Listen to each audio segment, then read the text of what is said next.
सुरार्चितलिङ्गं निर्मलभासितशोभितलिङ्गम् जन्मजदुःखविनाशकलिङ्गं तत्प्रणमामि सदा शिवलिङ्गम्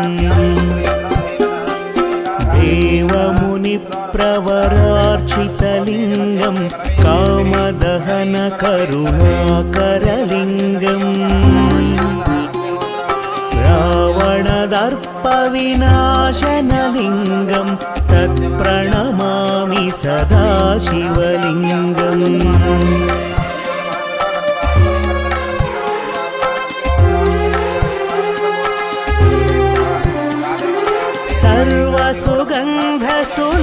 सर्वसुगन्धसुलेपितलिङ्गं बुद्धिविवर्धनकारणलिङ्गं सिद्धसुरासुरवन्दितलिङ्गं तत्प्रणमामि सदा शिवलिङ्गं कनकमहामणिभूषितलिङ्गं फणिपतिवेष्टितशोभितलिङ्गम् दक्षसुयज्ञविनाशनलिङ्गं तत्प्रणमामि सदा शिवलिङ्गम् कुङ्कुमचन्दनलेपितलिङ्गं पङ्कजहार सुशोभितलिङ्गम् सञ्चितपापविनाशनलिङ्गं तत्प्रणमामि सदा शिवलिङ्गम्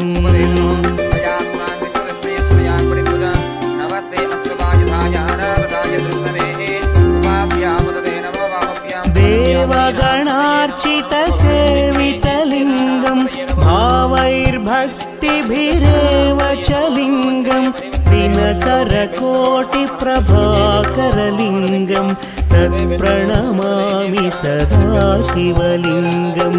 अष्टदलोपरिवेष्टितलिङ्गं सर्वसमुद्भवकारणलिङ्गम् अष्टदरिद्रविनाशनलिङ्गं तत्प्रणमामि सदा शिवलिङ्गम्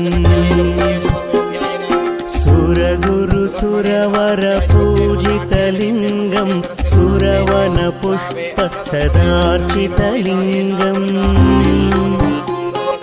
परमपदं परमात्मकलिङ्गं तत्प्रणमामि सदा शिवलिङ्गम् लिङ्गाष्टकमिदं पुण्यं यः पठेत् शिवसन्निधौ शिवलोकमवाप्नोति शिवेन सह मोदते।